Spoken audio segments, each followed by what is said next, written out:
Hello guys, welcome to the part 2 of our PHP MySQL series. Now in the last video I created a form for the workouts and meals and we also wrote the code to actually connect to the PHP server and then from there the MySQL database. Now now in this part I want to submit the form data and insert that into database. So let's start with the code that actually reads the values from the form. So if you remember, we were using our post array. So let's create some variables for each thing the user filled. For example, workout date is going to be post, and then name of the key for this inside the post array is going to be the date, name, date workout. Okay, so now we read the date. If you remember, the post is a global array in PHP. When you submit things, everything you submit is inserted into post, and all these values are paired with a key. So key value, the post date workout is going to be equal to the date you picked. Okay, same goes for other things. So workout date, the second one is going to be first meal. Again, post and meal 1. You can see there. Now this is going to be same as the first meal, second meal.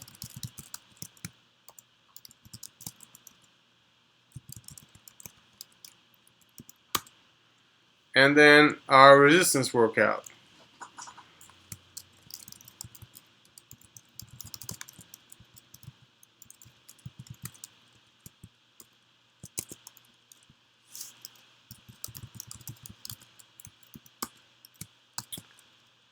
Now the cardio workout.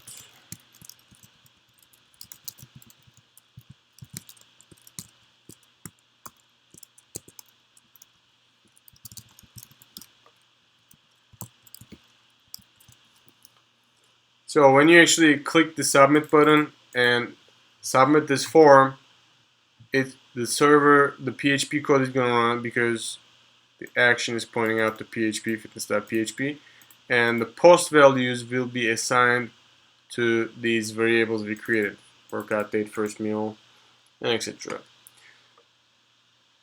So let's run this and see what happens. Now we're getting some messages: undefined index, etc. It says undefined x. Why? Because as soon as you run this page, it actually submits these fields. But the problem is we haven't submitted the form yet, so it automatically runs the PHP code and tries to get these variables from the array. Now, in order to stop this from happening, we need to check if these variables are actually initialized, if they have something in them, or if it's like the first time, if there's nothing in them, then we don't want to get these error messages. So to do that, we're going to use the function isSet. Okay, isSet is a function that determines if a variable is set and is not null. So by the way, for any functions that you are confused with in the PHP, you can always refer to the PHP manual on this address. It's a very useful resource. So isSet, let's see if post date workout is set, so it means it's not null. I'm gonna do this for all the other variables. Okay, now instead meal, so the meal is not empty. Okay, and then I'm gonna check out meal 2.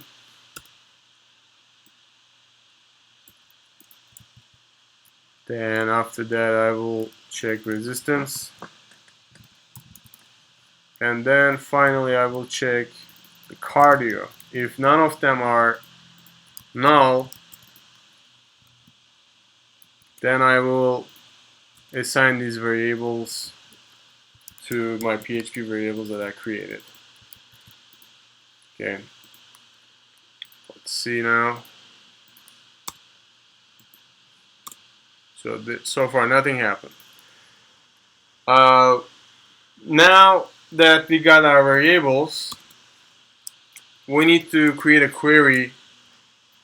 So if you remember last week in class I showed you, you go to database, if you want to run a query, you can go to SQL, and then here you can start inserting, right? Or selecting, for example, insert into fitness, and then you can put the column names and then the values and run it, right? But your customers or whoever is going to be using your app is never going to be doing that. So you want your application to do that for you without using that interface. So let's define the queries that we want to use. I'm going to call this SQL insert. Okay, and this is the query I want to run for the database. Insert into, and the table name, which is fitness. Then first there's an ID, and then there's a workout date column. There's a first meal column. There's a second meal column. By the way, I always try to match these database field names with the field names that I'm using inside the program in the front end, so it comes in handy, so you don't have to remember like 2-3 different things. Second meal, and then resistance workout, and then cardio workout, right? Now we're not done with this insert query, insert into fitness. Now the values are going to come into play. I will insert 0 for the ID. Since it's auto increment, you don't need to change it for every time. Every time you insert something, the database will do it for you. Just send a 0 value there. Now everything else, if you remember, are string or varchar variables. So I'm going to put them inside single quotes. So if you have an integer variable, you can just leave it as it is. But if you have actually string values, then they need to go in single quotes. Now the first one is workout date. Let's add the workout date, and then the second one will be the first meal, and then the third one is going to be second meal, and then the fourth one will be resistance workout. Don't forget your dollar signs. And cardio workout, right? So I'm entering all this stuff in the database. Workout date, first meal, second meal, resistance workout, cardio workout. Now, after we have our query, but this is so far it's only a string variable. Until it goes to the it is sent to the MySQL. It's just a string variable inside PHP. So I need to send this to the database using the query function. So if you remember, our connection was named con query. So query is the function. Con is like a object, is a PHP object for connecting to database, and query is a method of that object right now. So I'm gonna pass in my query SQL insert, and if this is true, then I'm going to say echo insert success, means it worked out, we were able to insert stuff. Else, then we're gonna print out some error message, error, and dot SQL insert dot break tag dot con error.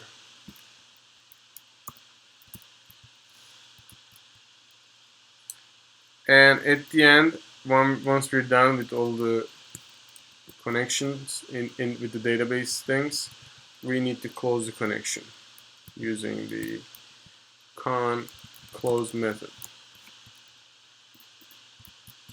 Now let's run this and see what happens. Doesn't look like there's any problems, so let's select the date. So on 19th Tuesday, the first meal was a broccoli. Blech. Second one was chicken, and the person did pull-ups, and for cardio did rowing machine. Let's submit. Insert success. So let's go to database. When you ever want to see the records you have in the database, you just gotta click on your database and then the table you want to see, in this case is fitness, and then browse.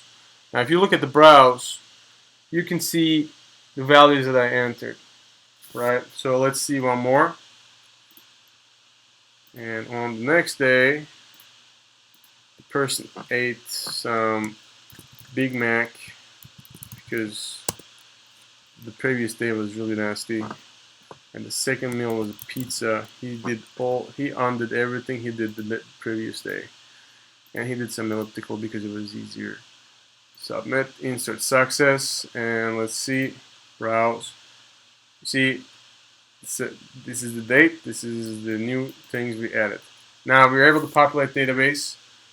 In the next video, I'm going to show you how to fetch this data from the database and actually build your website based on that data dynamically.